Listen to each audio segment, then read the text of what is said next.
Hello everyone. Today we are here with a topic related to complex numbers. अगर आप complex numbers को search कर रहे हो तो आप यकीनन quadratic equations से वाकिफ़ होंगे. quadratic equations का solution फाइंड करते हुए अगर हमारे पास जो वैल्यू है डिस्क्रिमिनेंट में वो नेगेटिव में चली जाए तो ऐसे नंबर्स को हम इमेजिनरी नंबर्स कहते हैं. For example, if we have an equation x square plus 2x plus 2 is equal 0.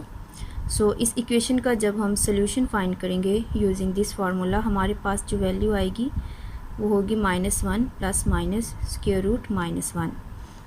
सो यहाँ पे ये जो वैल्यू स्क्वायर रूट में -1 में है ये हमारा इमेजिनरी नंबर है जिसको हम i से रिप्रेजेंट करते हैं.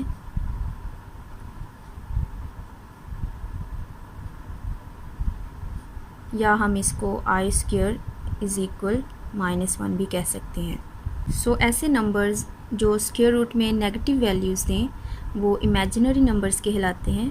और अगर हमारे पास कम्बिनेशन हो रियल एंड इमेजिनरी नंबर का सो उन नंबर्स को हम कॉम्प्लेक्स नंबर्स कहते हैं. फॉर एग्ज़ाम्पल, अगर हम इस रियल पार्ट को a का नेम दें और इस इमेजिनरी पार्ट को b का नेम दें और हमारे पास जो नंबर बनेगा a प्लस bi, इसको हम कॉम्प्लेक्स नंबर्स कहते हैं और अक्सर हम इनको z से रिप्रेजेंट करते हैं. यहाँ पे जो z का रियल पार्ट है ये a होगा और जो इमेजिनरी पार्ट है वो b होगा. For example, if we have z is equal 2 plus 3i, यहाँ पे 2 एंड 3 ये रियल नंबर्स हैं और अगर हम पार्ट्स की बात करें तो ये रियल पार्ट है और ये इमेजिनरी पार्ट है. सो ऐसे नंबर्स जो रियल और इमेजिनरी नंबर्स का कम्बिनेशन होते हैं उनको हम कॉम्प्लेक्स नंबर्स कहते हैं. कॉम्प्लेक्स नंबर्स जो हैं इनको हम कॉम्प्लेक्स प्लेन पे रिप्रेजेंट कर सकते हैं. z हमारे पास कोई भी कॉम्प्लेक्स नंबर हो, इस वाली लाइन जो है ये इसको रियल z का नेम देंगे और जो y एक्सिस पे लाइन है ये इमेजिनरी z होगा. और यहाँ पे हम देख सकते हैं रियल z जो है वो a है और इमेजिनरी z b होगा. सो कोई भी एग्जांपल देख लें. अगर हमारे पास z हो 2 प्लस 3i, 2 जो है ये रियल लाइन पे शो होगा और 3 जो है ये इमेजिनरी लाइन पे शो होगा. Suppose we have some points here 1 2 3 and 4. Similarly here 1 2 3 and 4.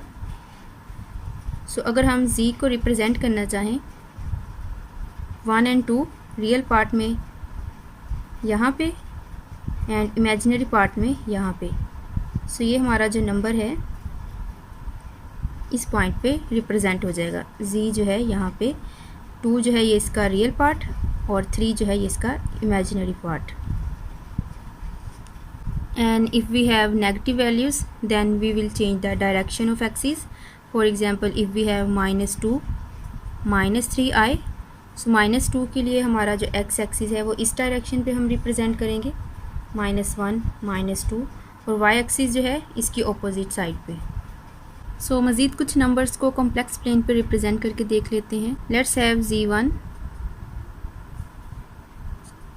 1 plus 3i. सो इसको कॉम्प्लेक्स प्लेन पे रिप्रेजेंट करें तो 1 point here and 3 points here, so z1 will be here. इसी तरह से z2 देख लेते हैं -1 प्लस 4i. सो यहाँ पे -1 इधर और 4 इधर, सो ये जो है z2 का पॉइंट बन जाएगा. If we have z3 1 minus 3i, then 1 will be here and -3 will be here. So हमारा जो पॉइंट है यहाँ पे बनेगा z3. सो किसी भी नंबर को कॉम्प्लेक्स प्लेन पे रिप्रेजेंट किया जा सकता है. और अगर हमारे पास रियल पार्ट्स 0 में हो, suppose if we have z4 4i, then this point will be on imaginary axis here z4.